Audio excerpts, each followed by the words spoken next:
የተከበራችሁ አድማጭ ተመልካቾቻችን እንደምን ዋላችሁ። አርዕስተ ዜናውን በማስቀደም ዕለታዊ መረጃዎችን የምናሰማችሁ ይሆናል። በወሎ ቤት አማራ ምዕራብ ግንባር ከለገሂዳ ከተማ ወደ ቢላላ ሲንቀሳቀስ በነበረ የጠላት ብልጽግና መከላከያ ሰራዊት ላይ በተፈጸመ የሽምቅ ጥቃት ከ22 በላይ ወታደሮች መደምሰሳቸው ተነገረም። በዚህ የሽምቅ እርምጃ ወራሪው የብልጽግና ኃይል ከደረሰበት የሰውና የንብረት ውድመት ባሻገር የእዝና የክፍለ ጦር ሰንሰለቱም ሙሉ በሙሉ ተበጣጥሶ መሽመድመዱ ታውቋል። መረጃውን ታደምጡታላችሁ። በሌላኛው መረጃችን በመሸንቲ ከተማ በፋሽስቱ አገዛዝ ኃይል ላይ መብረቃዊና የተቀናጀ እርምጃ መወሰዱ ተነገረም። የቴዎድሮስ ዕዝ አርበኞች በከተማ ሰርገው በመግባት የጠላትን ቁልፍ መከላከያ ስፍራዎችን ሙሉ በሙሉ በቁጥጥር ስር በመዋልና የጠላት ኃይልን ከበባ ውስጥ በማስገባት በወሰዱት እርምጃም 23 ያገዛዙ ወታደሮች ሲደመሰሱ 3 ወታደሮች ደግሞ እጅ ከፈንጅ መያዛቸው ታውቋል። መረጃውን ታደምጡታላችሁ። በሌላኛው መረጃችን በሸዋ ጠቅላይ ግዛት በአንኮበርና በሳሴት ግንባሮች በተካሄደ መብረቃዊ የደፈጣ እርምጃም የብልጽግና ጦር አከርካሪው ተመቶ በተንተኑ መውጣቱ ታውቋል። በዚሁ በሸዋ ጠቅላይ ግዛት ቀጠና በመርሃ ቤት ዓለም ከተማ በተካሄደ መብረቃዊ የከተማ ኦፕሬሽን ደግሞ ለፋሽስቱ አገዛዝ መረጃ በመስጠት ወገንን ሲያስፈጁ የነበሩና የጠላት ትልቅ አቅም የሆኑ 2 ቅጥረኛ ሚኒሻ ባንዳዎች መገደላቸው ተሰምቷል። በአንኮበርና በሳሴት ግንባሮች መነሻውን ከደብረ ብርሃን አድርጎ ወደ ደረፎ ቀበሌ ሲንቀሳቀስ የነበረው የጠላት ኃይል አይደብስ ተብሎ በሚጠራው ቦታ ላይ ነው በወረደበት የጥቃት ናዳ ከባድ ኪሳራን አስተናግዶ ተሽመድምዶ ብትንትኑ የወጣው። በዚሁ በሸዋ ቀጠና የአገዛዙን ጭካኔ የተጸየፉ የኮማንዶ ክፍለ ጦር አባላት ከነሙሉ ትጥቃቸው ወደ ፋኖ መቀላቀላቸውን ቀጥለዋል። መረጃውን አጠናክረን ይዘነዋል። በሌላኛው መረጃችን ህወሓት 2 ጥብቅ ውሳኔዎችን ስለማሳለፉ ተሰምቷል። ውሳኔዎቹ የጦርነቱ ዝግጅት አካል ናቸው በሚል የብልጽግናው መንደር ሰዎች በጭንቀት ላይ እንደሚገኙ ነው የተነገረው። ህወሓት የአስቸኳይ ጊዜ ለማወጅ መዘጋጀቱ የተነገረ ሲሆን ሰኔ ወር ከመግባቱ በፊት ማለትም ባሉት በ20 ቀናት ውስጥ ትምህርት ቤቶች ሙሉ በሙሉ እንዲዘጉ ስለመወሰኑም ነው የተነገረው። ታደምጡታላችሁ። የተከበራችሁ አድማጭ ተመልካቾቻችን እነዚህንና ሌሎች የዛሬ ግንቦት 12 2018 ዓ.ም ዕለታዊ መረጃዎችን አጠናቅረን ይዘን ቀርበናል። አብራችሁን ቆዩ።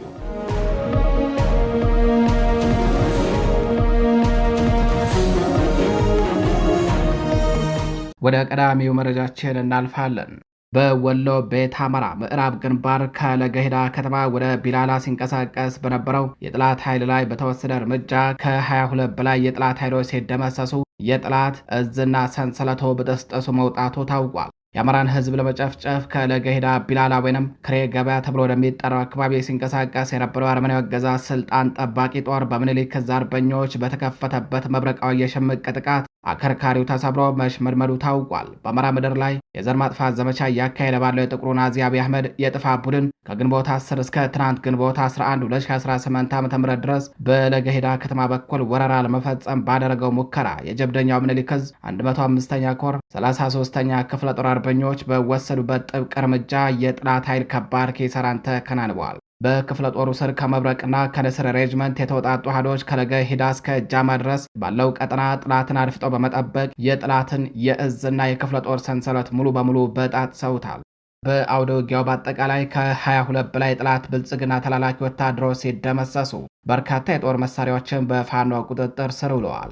የደረሰበትን ሽንፈትና ውርደትን መቋቋም ያቃተው የብልጽግና ጦር እንደተለመደው በንጹሐን አማራውያን መኖሪያ ቤቶችና ንብረቶች ላይ የሜካናይዝድ መሳሪያዎችን በመጠቀም የጭካኔ እርምጃ የወሰደ ቢሆንም ይህ ድርጊት የፋኖን ትግል ስነ ልቦና ለማላላት አልቻለም ነው የተባለው። የወሎ ቤት አማራ ምኒልክ ዕዝ 105ኛ ኮር 33ኛ ክፍለ ጦር የፋኖ የጀግንነት ምሳሌ ሆኖ በመዝለቅ አገዛዙ በየቀኑ የሚፎክርበትን የጉልበት አቅም በወሎ ምድር እያሽመደመደው ይገኛል። የጠላት ጦር በአሁኑ ሰዓት እየተፍረከረከና መውጫ መምለጫ እየፈለገ ሲሆን አርበኞቹ የህዝብን ደህንነት በመጠበቅ በየቀበሌው የጠላትን ወራሪ ኃይል እየለቀሙት መሆኑ ታውቋል። የአማራ ህዝብ ድል በቅርብ ጊዜ እውን እንደሚሆን የሚያሳዩ እነዚህ ተደጋጋሚ የፋኖ ድሎች የብልጽግና አገዛዝ የመጨረሻ ቀናትንም እያመላከቱ ይገኛሉ። በሌላኛው መረጃችን በሸዋ ጠቅላይ ግዛት በአንኮበርና በሳሴት ግንባሮች በተካሄደ መብረቃዊ የደፈጣ እርምጃም የብልጽግና ጦር አከርካሪው ተሰብሮ በትንትኑ መውጣቱ ታወቀም። በተያያዘ በመርሃ ቤቴ ዓለም ከተማ በተካሄደ መብረቃዊ የከተማ ኦፕሬሽን ለፋሽስቱ አገዛዝ መረጃ በመስጠት ወገንን ሲያስፈጁ የነበሩና የጠላት ትልቅ አቅም የነበሩ 2 ቅጥረኛ ሚኒሻ አባላት መገደላቸው ታውቋል። መነሻውን ከደብረ ብርሃን አድርጎ ወደ ደረፈው ቀበሌ ሲንቀሳቀስ የነበረው የጠላት ኃይል አይደብስ በተባለ ቦታ በተፈጸመበት የሽምቅ ጥቃት ከባድ የሰውና የንብረት ኪሳራ ተከናንቧል። በዚሁ ቀጠና አገዛዙን ጭካኔ የተጸየፉ የኮማንዶ ክፍለ ጦር አባላት ከነሙሉ ትጥቃቸው ወደ ፋኖ መቀላቀላቸው ተነግሯል። በሸዋ ጠቅላይ ግዛት በአንኮበርና በሳሴ ግንባሮች በተፈጸመ የደፈጣ ጥቃት የአማራን ሕዝብ ለዘር ማጥፋት እያጋለጠ ያለው የብልጽግናውን በራስ ጠባቂ ኃይል አከርካሪው ተሰብሯል። በዘመናዊ የጦር አቅም ላይ እንመካለን የሚሉት የጠላት ተላላኪዎች በጀግኖች አርበኞች የጦር ጥበብና ተወዳዳሪ በሌለው የትግል ብቃት ተቀጥቅጠው መውጫ ቀዳዳተው መሽመድመዳቸው ታውቋል። በዚህ ለአስጨራሽ ውጊያ መሃል የአገዛዙን ጭካኔ የተገነዘቡ የኮማንዶ ክፍለ ጦር አባላት ህዝባዊ ውግንናቸውን በማሳየት ከነሙሉ ትጥቃቸው ፋኖን ተቀላቅለዋል። መነሻውን ከደብረ ብርሃን አድርጎ ከፍተኛ የሰው ኃይልና የጦር ተሽከርካሪዎችን ወደ ደረፎ ቀበሌ ሲያዘም በነበረው የጠላት ኃይል ላይ ያሳምነው አርበኞች አይደብስ ተብሎ በሚጠራው ቦታ ላይ በወሰዱበት ጠንካራ የደፈጣ እርምጃ ነው የጠላት ኃይል ተሽመድምሮ የተበታተነው። በዚህ ጥቃት የአድማ ብተና መሪዎችን ጨምሮ በርካታ የጠላት ተላላኪዎች ሙሉ በሙሉ ተደምስሰዋል። በአንኮበር ከተማ የጠላት ኃይል በደረሰበት ሽንፈት የፈጠረውን ድንጋጤ ለመደበቅ የተኩስ ርምታ መክፈቱ ተሰምቷል። ጠላት ከ4 አምቡላንሶች በላይ የጫነው ሙትና ቁስለኛ ለውርደቱ ምስክር ሆኗል። በተመሳሳይ በሞጃና ወደራ ወረዳ በኩል ሳሲት ለመግባት የሞከረው የጠላት ኃይል በአርበኞቹ የተቀናጀ ጥቃት ቅዠቱ እውን ሳይሆን ቀርቷል።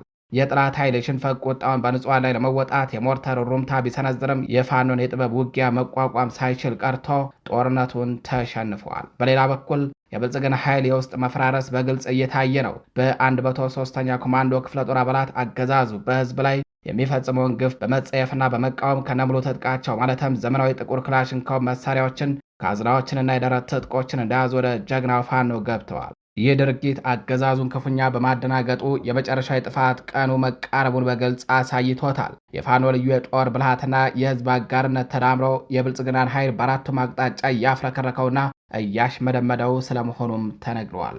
በሌላኛው መረጃችን በመርሃ ቤት የዓለም ከተማ በተካሄደ መብረቃዊ የከተማ ውስጥ ኦፕሬሽን 2 ያገዛዙ ትልቅ አቅም የነበሩ የሚሊሻ አባላት ተመተዋል። እርምጃ ተወስዶባቸው ሙተዋል። የአሳምነው እዝ አርበኞች በመርሃ ቤት የዓለም ከተማ በወሰዱት መብረቃዊ የከተማ ኦፕሬሽን በወጣቶች ላይ ግፍ ሲፈጽሙ የነበሩ ግፈኞችን በመደምሰስ የወንጀል ሰንሰለታቸውን በጣጥሰውታል። ትናንት ግንቦት 11 2018 ዓ ም ምሽት 2 ሰዓት ላይ በመርሃ ቤት የዓለም ከተማ ማቁር ተብሎ በሚጠራው ቀበሌ ውስጥ በተከናወነው ኦፕሬሽን ለጠላት የጠቋሚነትና የክትትል ስራ ሲሰሩ የነበሩ የሚሊሻ አባላት እርምጃ ተወስዶባቸዋል። በኦፕሬሽኑ ቀንደኛ ባንዳና የጠላት ትልቅ አቅም የነበሩ 2 ቅጥረኛ የሚሊሻ አባላት ሲገደሉ ክላሽንኮቭ መሳሪያዎችና ሌሎች ወታደራዊ ቁሳቁሶች በፋኖ ቁጥጥር ስር ውለዋል። ቁጥራቸው ያልታወቁ ሌሎች የሚሊሻ አባላትን በደረሰባቸው መብረቃዊ ጥቃት በጽኑ ቆስለው በሞትና በሕይወት መካከል ይገኛሉ።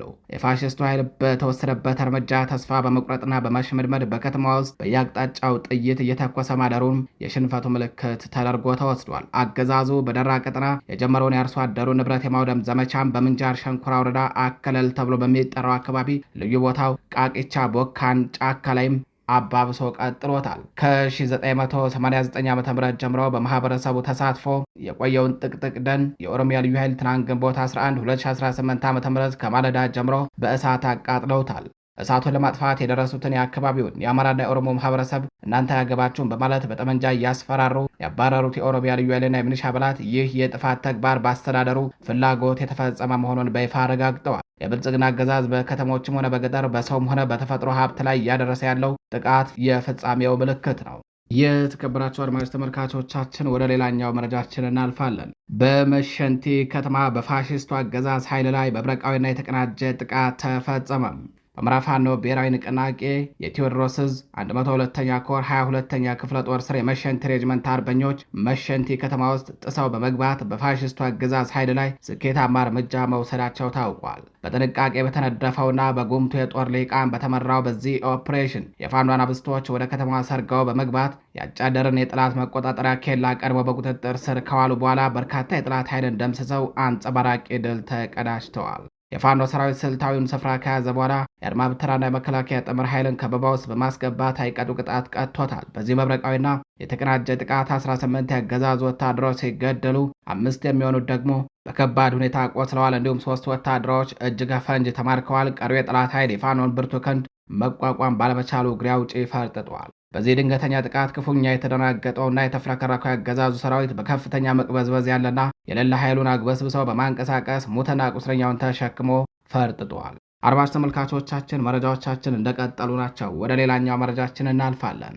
ህወሓት ሁለት ጥብቅ ውሳኔዎችን አሳለፈ። ውሳኔዎቹ የጦርነቱ ዝግጅት አካል ናቸው በሚል የብልጽግና ሰዎች ዳስ ጥለው እያዘኑ ይገኛሉ። ቡድኑ የአስቸኳይ ጊዜ አዋጅ ለማወጅ መዘጋጀቱ የተሰማ ሲሆን በ20 ቀናት ውስጥ ትምህርት ቤቶች ሙሉ በሙሉ እንዲዘጉ ስለመወሰኑም ነው የተነገረው። በደብረ ጽዮን የሚመራው የህወሓት ቡድን በ20 ቀናት ውስጥ ትምህርት ቤቶች ሙሉ በሙሉ እንዲዘጉ ወስኗል ነው የተባለው። ለጦርነቱ እየተዘጋጀ መሆኑ የሚነገርለት ህወሓት በትግራይ ክልል ከመደበኛው ጊዜ ቀድሞ ትምህርት እንዲዘጋ ውሳኔ አሳልፏል። ከፍተኛ የጦርነት ስጋት በተፈጠረበት በዚህ ወቅት ትምህርት ቤቶች በአስቸኳይ ተማሪዎቻቸውን ፈትነው እንዲያሰናብቱ ጥብቅ ማሳሰቢያ ደርሷቸዋል የተባለ ሲሆን ግንቦት 30 ትምህርት እንዲዘጋ ሲል መመሪያ ተላልፈዋል ነው የተባለው። ትምህርት ቤቶች ከግንቦት 30 ቀድመው እንዲጨርሱ በክልሉ ትምህርት ቢሮ የተፈረመ ደብዳቤ ትዕዛዝ የወረደ ሲሆን ሁሉም ዞኖች፣ ወረዳና ከተማ አስተዳደሮች እንዲያስፈጽሙ ትዕዛዝ እንደደረሳቸው ተነግረዋል። ደብረጽዮን ጀነራል ታደሰን አስወግደው የደጀን ቢሮን ከተቆጣጠሩ በኋላም ለመጀመሪያ ጊዜ ባደረጉት የካቢኔ ስብሰባ ስለ ዓመቱ የትምህርት ጊዜ ሰሌዳ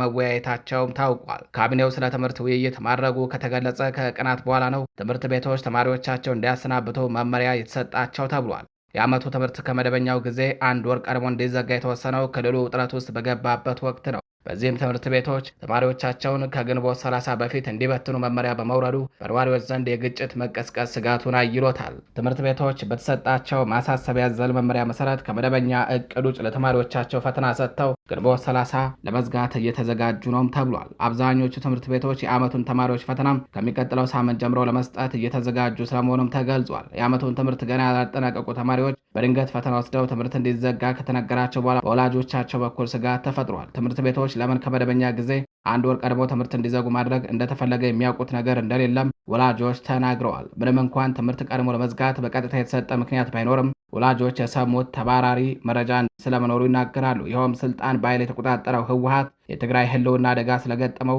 የመከላከል እርምጃ ለመውሰድ ሁሉም የህብረተሰብ አካል መዘጋጀት አለበት በሚል ነው ተብሏል። ህወሓት በፕሪቶሪያው ስምምነት መሰረት ትጥቅ አስፈትቶ የሸኛቸው ቀድሞ ተዋጊዎችን ጨምሮ በተለያዩ አካባቢዎች ኃይል እያሰባሰበ ነውም ተብሏል። በአንዳንድ አካባቢዎች ወጣቶችን በግዳጅ ለውትድርና እየመለመለ መሆኑን የሚያመላክቱ መረጃዎች በተደጋጋሚ መውጣታቸውም ታውቋል። የተከበራችሁ አድማጭ ተመልካቾቻችን ወደ ጎረቤት ሀገር መረጃዎቻችን እናልፋለን። የሱዳን ጦር በኢትዮጵያ ድንበር አቅራቢያ በምትገኘው ብሉ ናይል ግዛት ውስጥ ሁለት ተጨማሪ ስትራቴጂካዊ ቦታዎችን መልሶ መቆጣጠሩን አስታወቀም።